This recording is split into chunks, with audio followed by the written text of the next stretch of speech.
Okay, so hi Maurillia. How are you? Hi, Stuart. I'm holding on. A You're lot holding on. better. A lot So better. good. Okay. So I've known Maurillia now for nearly 8 years, I suppose. We Yeah. first met in 2012 during a play about injured service personnel called "The Two Worlds of Charlie F." And you Correct. were a great member of that company in that experience, and you've got a beautiful voice. I love your voice. Thank you. Thank you, Your Stuart. singing Thank you. voice. Your singing voice. Thank you. Um, Thank you. so I've recently been asked a question from a webinar that I did, and I didn't have time to answer it at the time, and so I'm sort of doing a follow up. And the question, which is from Sarah Beth, was how has my experience taught me to deal with or help others in my life or their life with hopelessness? So the Yeah. subject is about hopelessness. Um, Mm-hmm. I I could answer that myself, but I wanted to get someone else's opinion as well. And Yes. I know a lot about you, and dare I say it's not very pleasant at all. But I know a lot about the struggles that you have been through, and you very Yes. kindly offered today to share some of those experiences, in the hope then that this could help someone else who may be struggling either Yes. because of COVID-19 or for some other random reason. Um, Yes. so, first of all, just a bit of background about yourself, please. So, you're originally from Trinidad, and then you came over to the UK in 2001, I think. Well, I came over a bit earlier, but as soon as I came over, the day I came over around the ending up of so around the millennium time. So that would be probably 1998, 99, Yeah. just the beginning. So in January 99, I came over and I saw the advertisement, "Be the best you can." Join the British Army. I saw that on the television, and I was 2 days in the country, and I decided to join the British Army. And you joined the, So and did you become the best you could? I I believe so. I believe I became the best I could. Yeah, because eventually I managed to get a couple tours under my belt. So I did 3 tours of Iraq, Yeah. and one Afghanistan. So yeah, I believe I did my duty to the best of my abilities. So yeah, Yeah. And for 13 years. there are a couple of experiences. One was in 2001. Sorry, no, Iraq in 2006. Sorry, Correct. Telic Yeah. 8. Um, Yes. whereas I remember you describing it. It was described in the play "The Two Worlds of Charlie F," which was when you were under a mortar attack and a wall fell on you or something. Correct. Correct. We were under mortar attack. 3 incoming mortars, and one hit the gym where my friend was killed, or was sadly lost, and the second one hit the blast wall where I was standing close to, and as I hit the floor, it covered me, which I didn't know. And the third one ended up being a stud, so it didn't go off. Yeah. But eventually, yeah. So I was buried for numerous of hours while they were digging me out. So I thought that was death. I thought when I opened my eyes, being buried underneath there was death. So it was blackness, just total blackness and darkness. So that was my sort of hopelessness that I experienced first in my journey, on my journey as a veteran now, because I had one regret. Although joining the army was what always wanted to do as a child, in Trinidad at the age of 7, seeing the Queen when she came on one of her visits, telling her I was going to live where she lived one day. I remember that. And I want to join. I want to live where you live. couldn't, yes, exactly, exactly. And my one regret at that moment, when I did open my eyes and realized I was still alive, or I thought it was heaven, as the darkness showed me or wherever I was, that I didn't get to say goodbye to anyone I cared about, anyone I loved. So for me, I believe that was my first experience of feeling hopeless in the way that I could never experience in the sense of being alive but not alive, and yet still I'm not sure if anyone knew I was where I was. So the whole world collapsed on top of you. Yes. You're not. Were you knocked unconscious at all? Yes, because I can't remember anything for a while because I wasn't hearing anything, so I didn't hear the all clear, I didn't hear anything. So when I did open my eyes, all I saw was darkness. So I really thought I was dead. So I don't know how long before I woke up. I was there prior. So I've lost that time. That time in the memory. So yeah. And some of those, some memories are good to lose. It's so you know me, you know I was blown up, and but actually I have no memory of when I was blown up, and I'm glad I didn't actually. I'm glad I don't, because I've got no memory of the pain that I was in, and the devastation. You know, there was a Lance Corporal Dennis was killed, so I've got no memory of that, and in some ways I'm very glad that I don't have those memories. In other ways, it's been frustrating because actually other people have had to tell me what happened. Yes. But you said when you were under this wall that you regretted not saying goodbye to anyone. Did you do anything then after that? Did you say goodbye to anyone, as in make a point of it, or? Yeah, I did. As soon as they dug me out after hours, I actually started to hear that they did know, that I was there, and so they were working feverishly. I don't know how many hours, but it was into early hours of the next morning. But they finally got me out, and the first person I ran was my mom, and having the faith in God that I have and have been embedded in my life from a very, very young age. She's the first person I called, and I told her, says, I just got blown up, and you could have gotten a call saying that your daughter is dead. And she said, for some reason, she got up early that morning, and she said, I was placed into her spirit, and she and my dad has been praying for me that whole day. Wow. Yeah. And that was what she said. And normally you get 30 minutes, but when you call in Trinidad from Iraq, you only get 2. So that was it. That was it. And then I heard you got 1 minute left. And then I said, I love you. I will try and call when again we can, but and then it was months after that again. So yeah. That story with the conversation with your mum then reminds me of what I've been told about the day that I was injured, which was the 4th of July in 2009. And so my wife and my only daughter at the time, Olivia was 9. And my wife said she was sat downstairs, not knowing any of what was happening off in Afghanistan, and actually I had been injured at this time.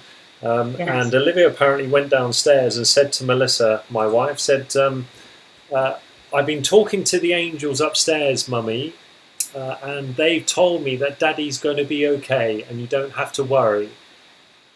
And Melissa didn't know why she had said that, or had no idea. And then several hours later, got a knock on the door to say your husband's been very seriously injured and might die.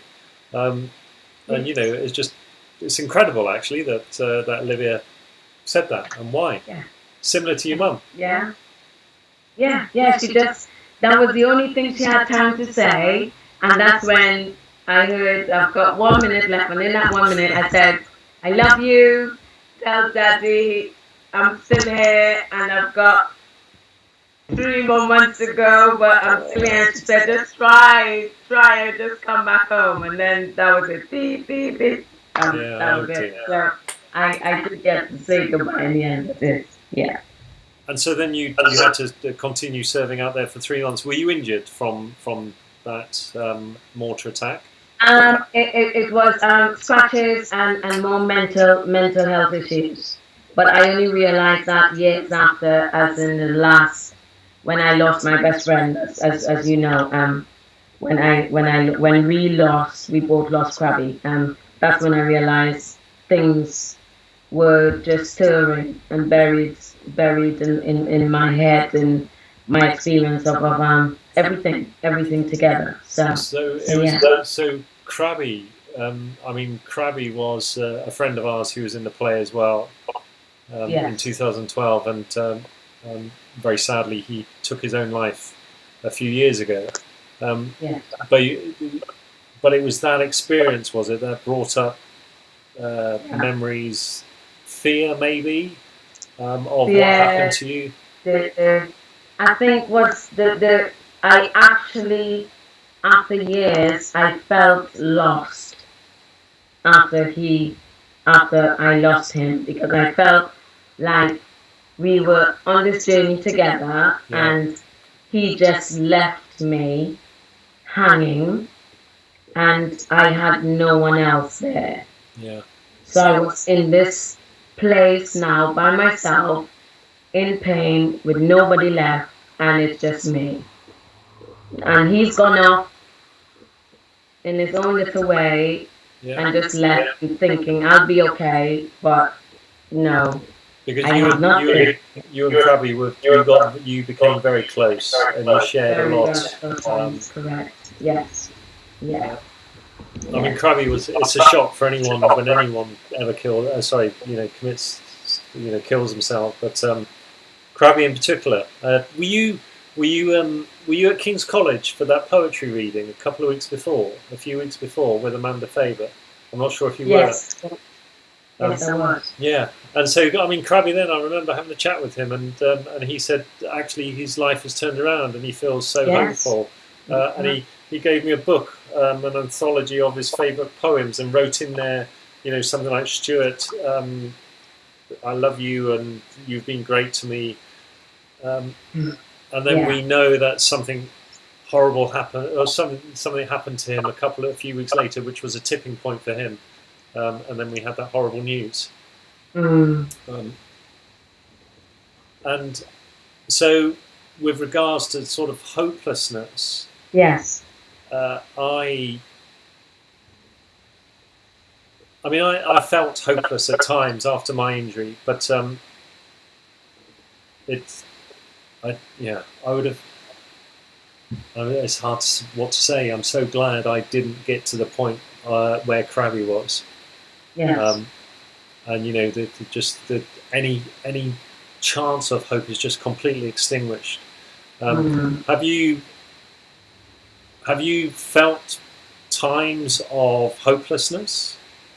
Yes, to the extent of in the last, say, roughly, you can say probably in the last year, I've had two various different times in different levels. So the first 6 months of which was 2019, the last 6 months of 2019, I thought I was on the brink of turning my life around for me, i.e. financially and more emotionally, because I was doing things that I liked doing. I was, I had a job that I really loved, and it was something to elevate my qualifications. So that part of my life was looking up. But then the contract ended suddenly, and then I was unemployed again. And in that time, I had news that my spinal injuries, were getting worse and my nerves were dying, and that triggered everything. That triggered my mental everything again. So I just went into this dark hole, and just before Christmas I rang my mum and dad and I said, this is it. So I'm just calling to say goodbye, and yeah, I can't fight anymore. I don't want to fight anymore. I'm tired, and I just wanna go. I just wanna go and rest. What did they say to that? I just got tired, mentally, emotionally, physically, of trying to fight again by myself.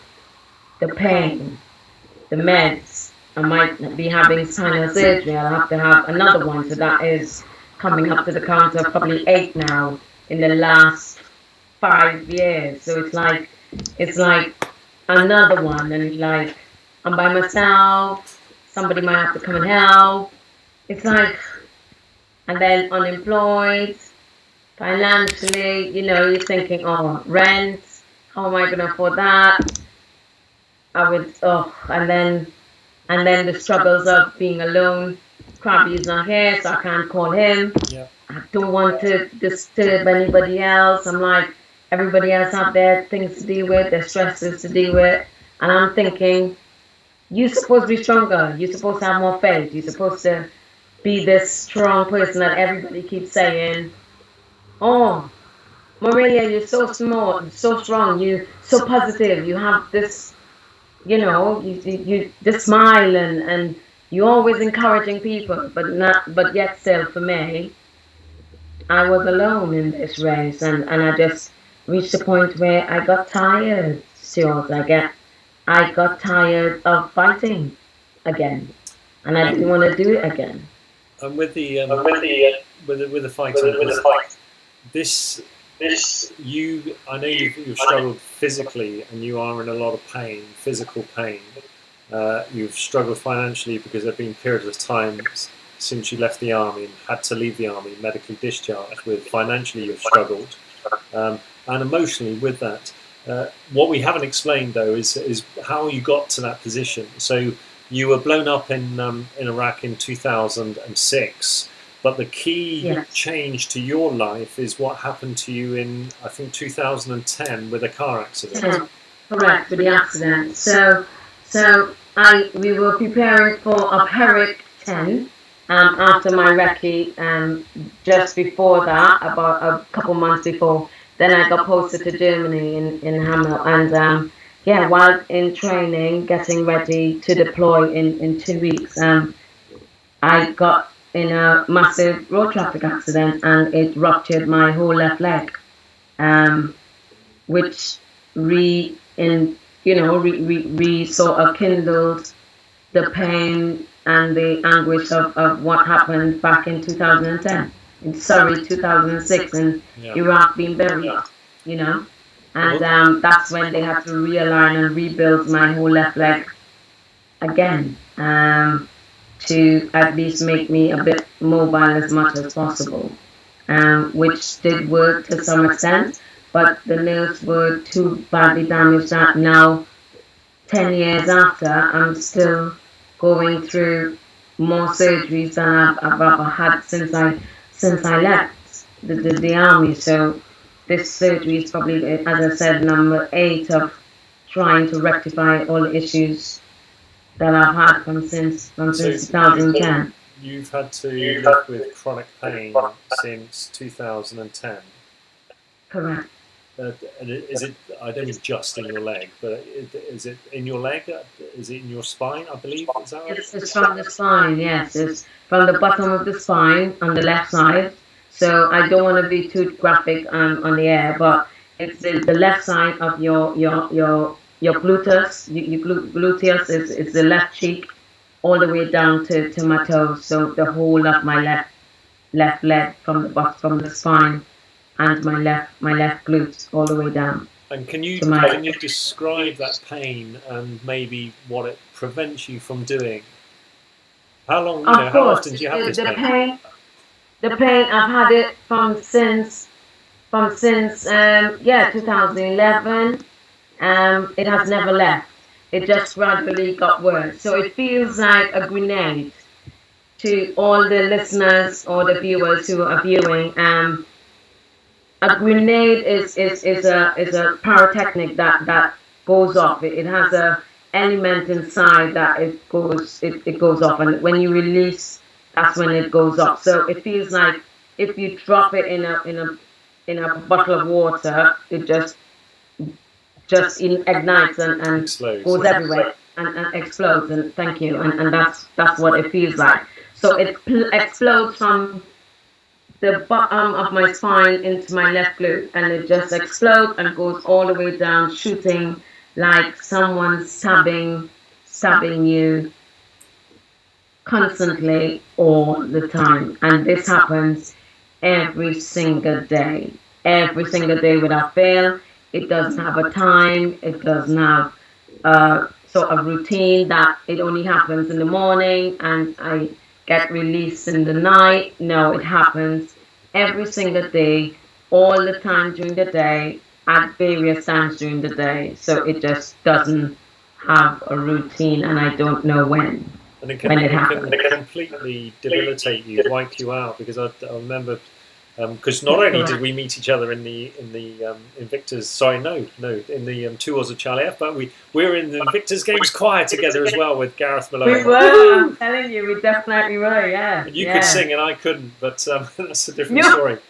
We both sang that day. Yeah, we did. We both definitely sang But that day. I remember, Yeah. but often, you would be like this and chatting or walking around, and then suddenly you would be man down. You would just be Man in down. such pain. Correct. Yeah. And Man so down. you were It- sorry, go on. Yeah, no. As you said, man down. That's the effect. When the grenade goes off, it actually cripples me. That I am immobile. I cannot physically do anything for hours and hours and hours and hours, sometimes days. I cannot do anything. Go ahead. So how do you deal with that? Can you deal with that? I have been now to a certain extent, I think, but I didn't deal with it 6 months ago when I found out that eventually after, I would have to have spinal surgery. Yeah. And I didn't want to deal with any surgery by myself again. So that is where the breaking point happened of my second sort of wheel of hopelessness, thinking I refuse to know this, and now I put my hands up, and then I just went, I need to make that call. I need to warn them off. I need to say goodbye early because I really can't do it. I cannot do it. I cannot do it. You couldn't carry on with life. Yeah. I couldn't do it. What did your mum and dad say when you told them this?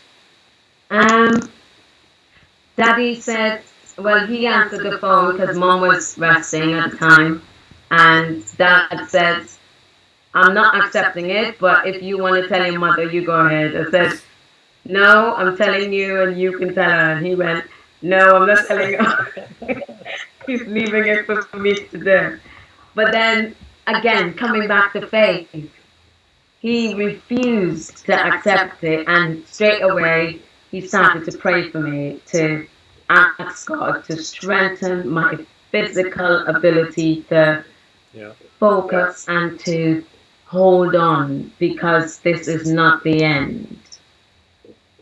And I believed it when he was on the phone, but as soon as he hung up, I went to the balcony. I just already had plans. I had already set up where I was just, and that day we had a windy day. And I set it up in a way where I have a sort of a push chair in the balcony and another chair So I sort of set everything up where if I get on top of it and the strong winds, the wind just comes and blows me over. I think that'll be, they would say I was just unlucky to be so high and got blown over by the wind. I looked up and that was my plight. But the fear, that hopelessness that day brought this extreme fear that I've never had before. And it broke me. It broke every part of my being. And all I could have done was just look up, just cry, and I just came down from the height that I was, just waiting to just fall over. And I just said to myself, I need help. I need help. I cannot no longer deal with this by myself. But Maurillia, you would have, I'm assuming, and I may be wrong, that you would have thought that before, that I need help, I need to sort myself out. No. You didn't?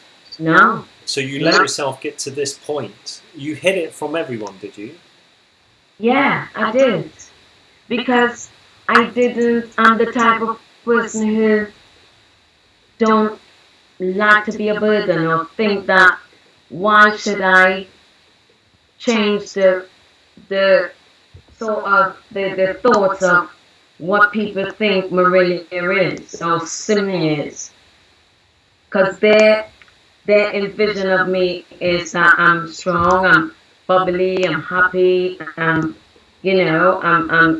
have this presence when I'm around people, and I just think, how would it look if I call and say, I've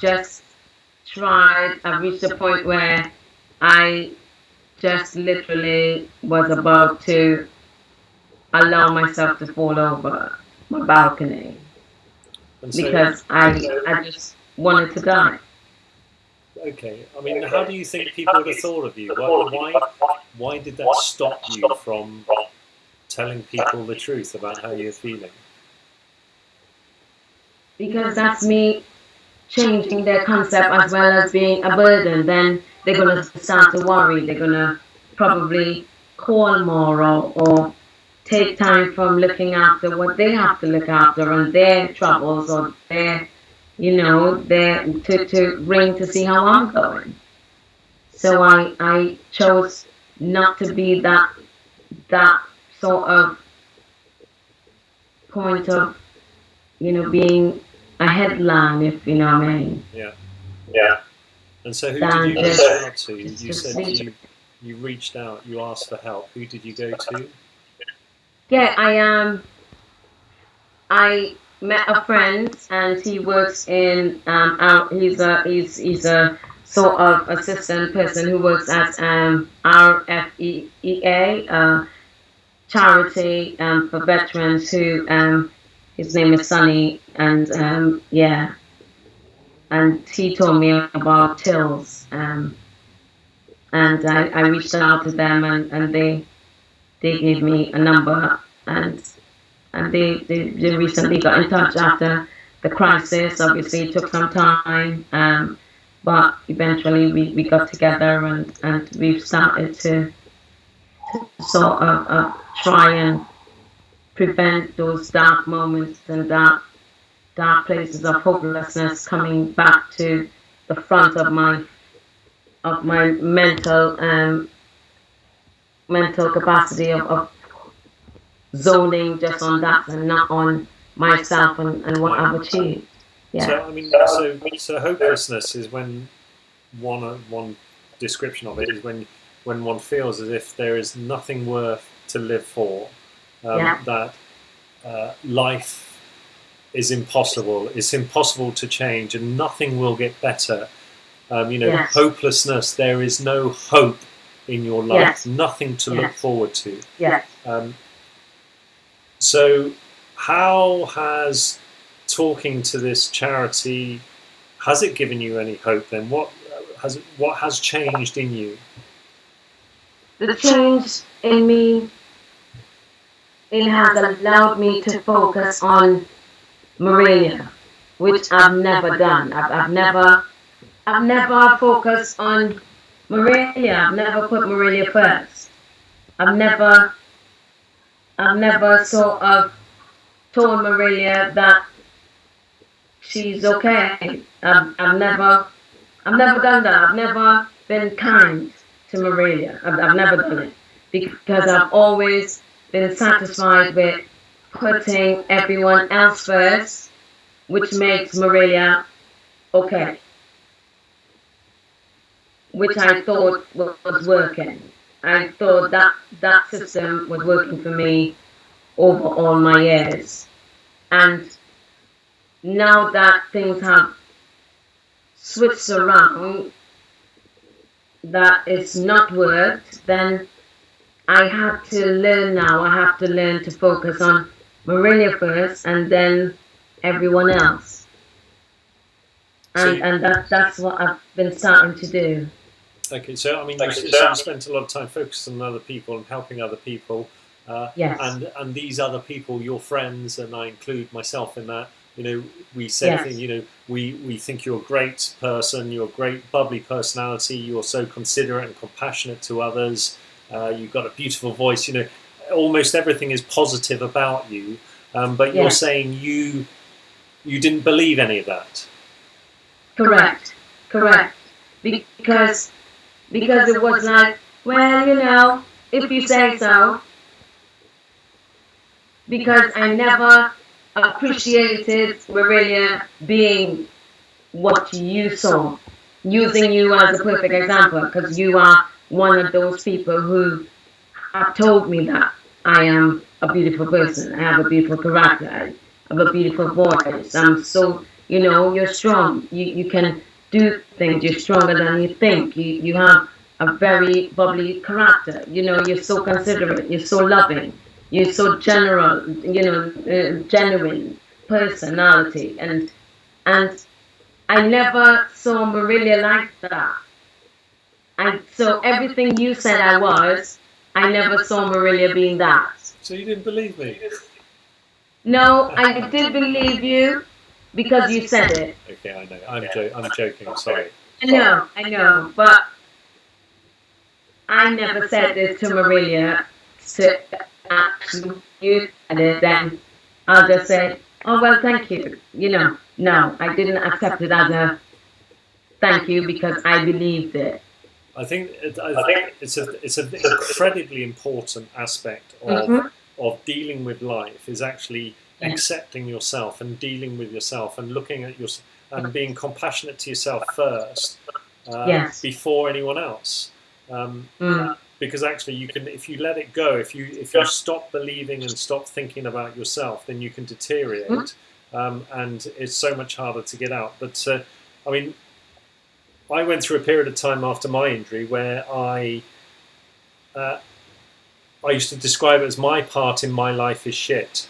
Everything else around me is fine. I've got a family, I've got friends, or whatever it is. People tell me I'm good. People say that I'm okay, but I just felt worthless. I felt that I had nothing to offer, and it wasn't until I started to believe in myself that maybe I did have something worth living for, or that I was good for, that it wasn't until then that I couldn't improve until I accepted who I was,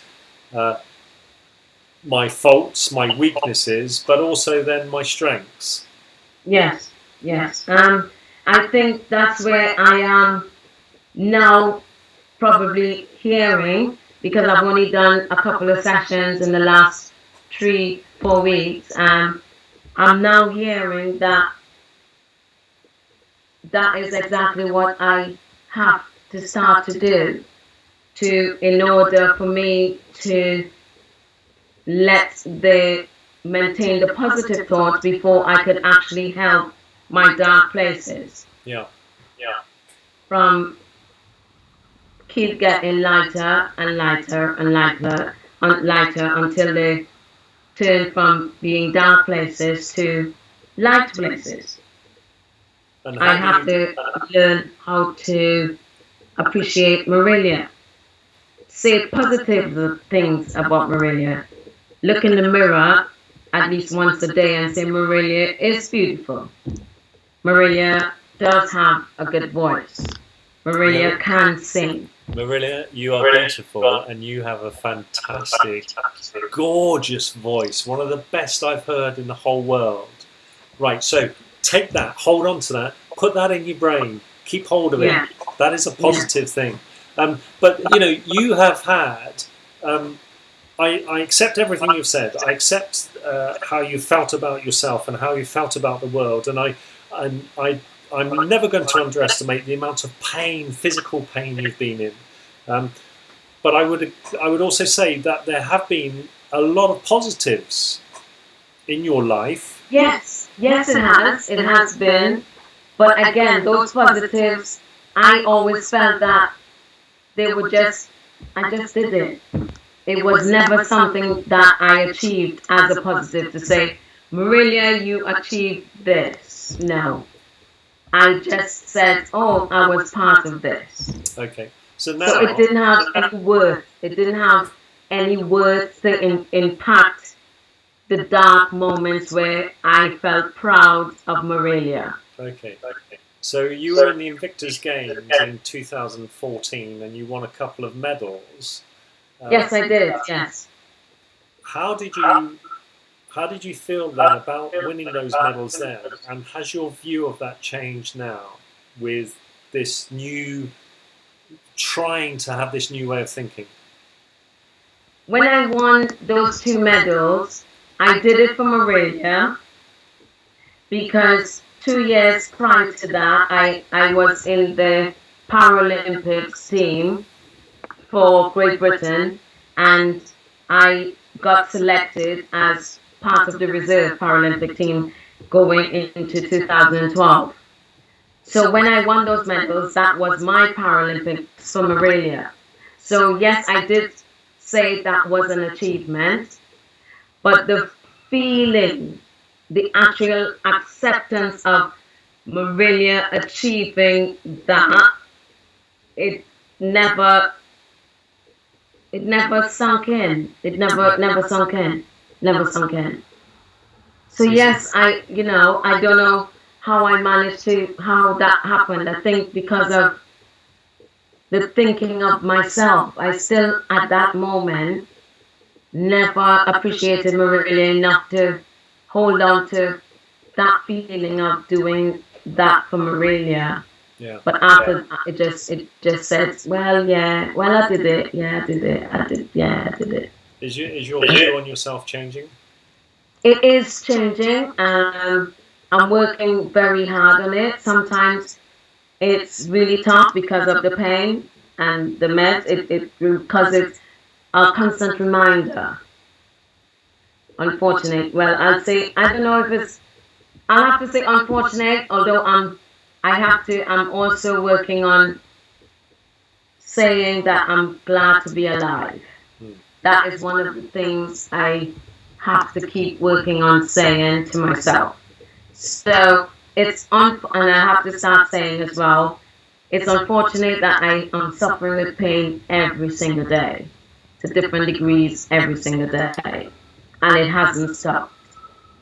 But I am, yes, but I am glad to be alive. But the pain reminds me of those moments of not being kind to Maurillia, where Maurillia, that's why, and then sometimes I tell myself, that's why I guess I never thought of Maurillia as good, because of what I'm going through every day. And so how, at the moment, and I'm assuming it will change and get better, hopefully it get better again, when you have this grenade going off and you have this pain now, yes, how do you not the actual how do you deal with that pain now? Do you deal with it differently than what you did before? Yes. Now I'm more, I actually have accepted.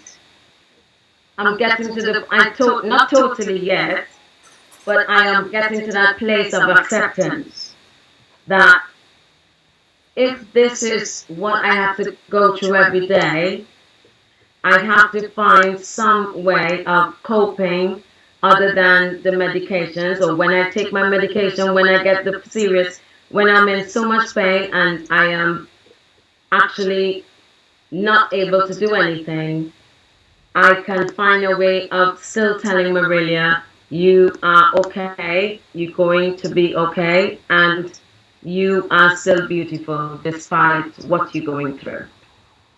And that pain will stop even momentarily, but it's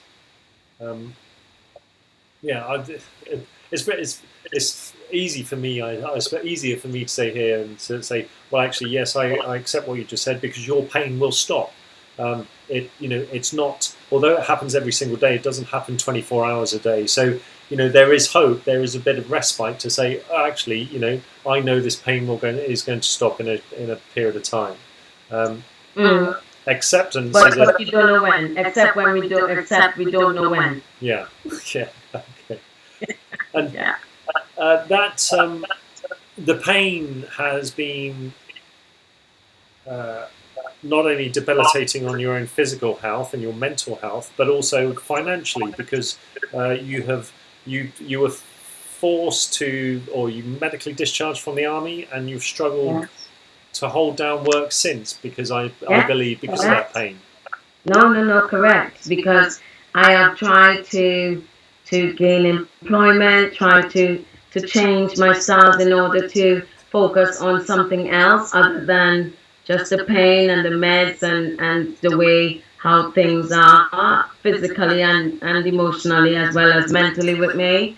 So, but that has had to come to a sudden halt because of the pain, because of the meds, because I was unable to make a couple of go into work physically, and it took a toll on the management side of things that I had to eventually resign and say, well, I need to look after my health a bit more because I am unable to attend when I can't attend physically. I physically can't, And how have you tried to deal with those periods of unemployment? Because at the moment, unemployment is a great threat. Potential unemployment is a great threat to a number of people out in the world because of COVID-19. Yes. How did you deal with those periods of unemployment? And you're unemployed again at the moment, I believe. And B, Yes. have you got any advice to someone who may be struggling with unemployment? Yes. Believe in yourself, as I've done or I'm doing. I've reached out for help because I was tired of living, but yet still, in one word, I was tired of hopelessness and reached out, and now I'm getting help.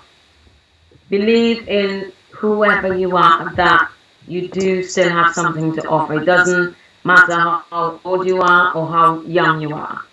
I am suffering every single day with mental health, physical health, and emotional health.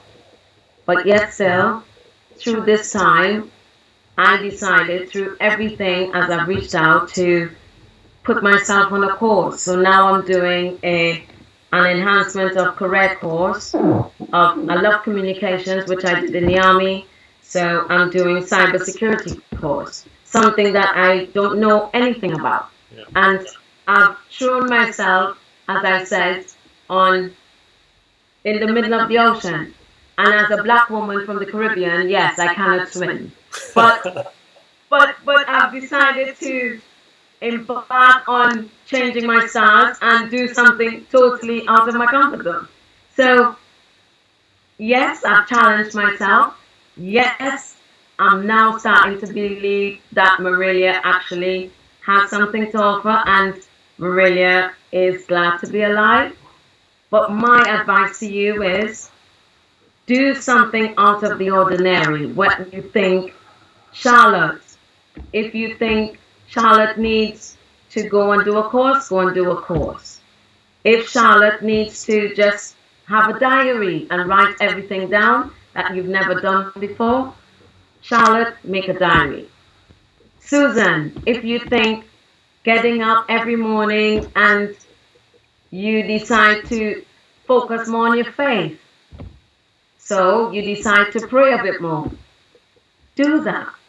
It don't matter how you pray, it's what you say. Say what you really feel. And change your stance. Change your stance however you choose to do it. If you decide, oh, I always wanted to start baking, start baking. Alice, start baking. You know, it has so many things that I'm learning because I'm not a tech person, but I'm learning to be. And you can go on YouTube and find out how to do little things as, you know, the COVID is teaching us that media has become our way of communication. Yeah. So dive into it. Dive into anything new and anything different. And hope the brain, everyone's brain loves novelty. It loves doing new things. It loves learning. It loves exploring. Maybe not when you were at school. It didn't like learning, but certainly. Certainly, I mean, it's a very good way to stimulate the brain and create energy, positive energy, and distract yourself from negative thoughts and negative energy. Correct. Yes. No. You have just hit a very, very good point, because I've realized that growing up, I had a very rough childhood growing up in the Caribbean, and I was told that I didn't have anything much to offer as a child, and I was not supposed to achieve anything. So that's a lot of things as well that I'm dealing with in order for me to start being kinder to Maurillia, because I grew up thinking Maurillia was nothing. Yeah. But now I am starting to change the fact that Maurillia is something.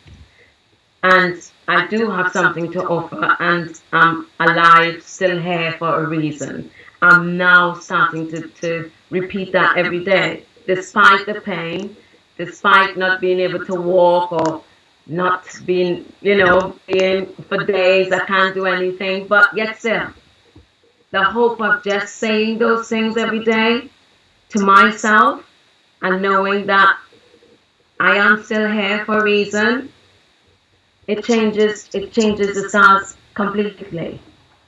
And it doesn't come easy though, does it?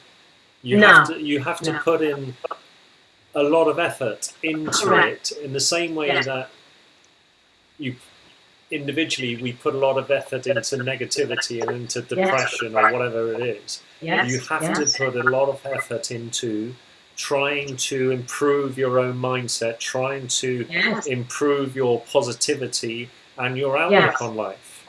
Correct. No. You're correct, because now sometimes when I am unable to walk and unable to move, I'm singing more. And it's something, as you know, I would love to do on a bigger scale. I would love to someday sing in front of millions and millions of people and just share my gift with the world. And when I can't walk or I'm singing more. I'm just singing more. And it does bring, singing was always my secret place. So for me, that's a special place to go to. Do your neighbours knock on the door, on the window? Shut up, Maurillia! Stop singing! No, actually, I believe everybody goes silent and they keep listening. Yes, they certainly do listen at times. But So singing is your voice. I've said it before. Your voice is beautiful. It's incredible, and it's a joy to listen to. So is it that? And you've said before that secret singing is you can go off to your secret place. And I believe did you sing when you were under that rubble in Iraq? Did you sing? Yes, I did. Yes, I did. It's a song that my mom used to sing to us when we were small. But when I was leaving home, she sang a couple of words to me, and she said, "Just hold on to that song. It's your eyes on the sparrow, and I know he will watch over you." So I sang a couple lines of that song when I thought I was dead and I couldn't get to say goodbye to them and let them know that I loved them. Yeah. And so in a minute, I'm going to ask you, if you don't mind, to sing a couple of those lines. You don't have to. But those millions of people watching this would love to listen to you. It's, but what you've done there with your singing, tell me if I'm wrong, but I remember you saying how important it was to you years ago.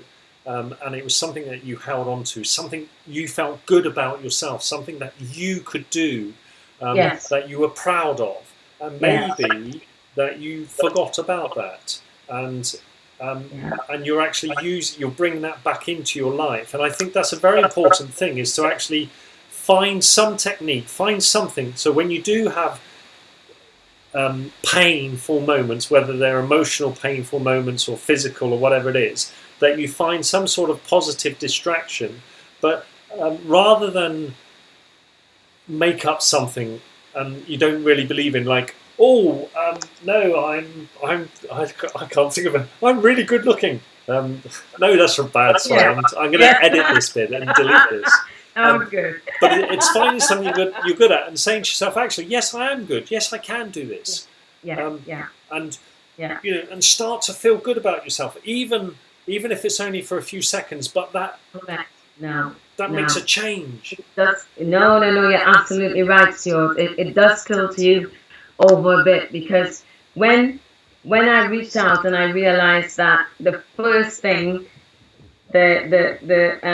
although I know he would probably blank me for saying he's a therapist, but as a caseworker from Tills, as he's helping me, and he said, you really have to do it whether you want to or not.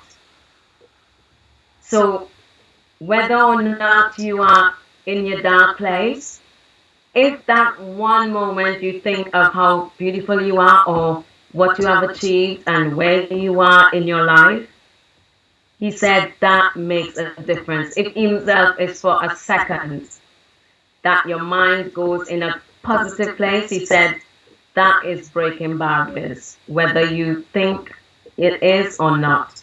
He said that one positive thought of you, yourself, whoever you may be, that you said, Stacey, you are beautiful. Stacey, wow, you have achieved that, and that was so good. Just that one thought, you have tilt the balance of that dark moment of telling yourself that, if that positive thought could come through, that dark moment of you thinking, that is it. Like me, when I don't want to be anymore. I've planned everything. Oh yeah, let the wind blow and just take me, because I was ready. Yeah. And then, no, it didn't happen. The wind never blew. And all I could have thought about is telling myself is, no, this thing is bigger than me and I need help. And that was my moment. That was my 1 second. That was my the thought that I had to reach out. I had to get help. So were you standing on that chair? Yes, I was. Waiting for the wind to push you off? Wind to blow. Just to take me off, yeah. I was just waiting. Bloody hell. So if the wind had blown you off and you were now dead, yes, and you were able to look back and be in the position that you were here now, what would you say to that person who was standing on that chair waiting for the wind to blow? I mean, if you were dead, you none of these experiences, you wouldn't have had the joy of listening to me. No, I wouldn't have. No, you're absolutely correct. What would you tell that person? What would you tell that person standing on the chair waiting for the wind to topple you over? I would tell the person to just have a moment before that wind blow and know if you really wanted to blow or not. That's what I would ask that person. Do you really want the wind to blow? Yeah. Yeah. Okay. Okay. Maurillia, so Sarah Beth, I don't know who that is. I don't know what her life is like, but she was the one who posed the question that I said at the beginning, which was, how has your experience taught you to deal with or help others in your life with hopelessness?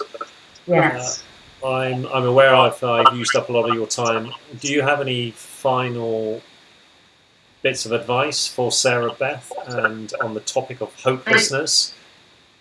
I do have some advice for Sarah and Sarah Beth. Sarah Beth, wherever you are, and if you're listening in, I want to say faith. Faith, wherever it is, whatever you believe in. If it's trees, if it's life, if it's breath, faith. Once you have faith, no matter how small, even as small as a mustard seed, as the word of the Bible says, you will be able to break any barriers of hopelessness. And yes, it will come in various means, various colors, various types, but that little moment of hope and positivity, you will continue to break it, or we will continue to break it. So it's looking for that mustard seed of hope. Correct. Yes. Maurillia, thank you very much for your open and honest discussion and answers about your life and your experiences, and I'm very grateful for that. My pleasure. My pleasure, Stuart. My pleasure. Oh, sorry. Before I go, no. Are you willing to sing a couple of lines? Oh, you remembered? Yeah. I thought you were going to remember. You don't have to if you don't want to. No, I don't mind. Oh my gosh, hold on, I haven't sung it in a while. It's I sing because I'm happy. I sing because I am free. For His eye is on the sparrow, and I know He watches me. Beautiful. Thank you, Maurillia. I sing because I'm happy. Thank you very much. No problem, sir. You too. All the best to you, sweetheart. Take care.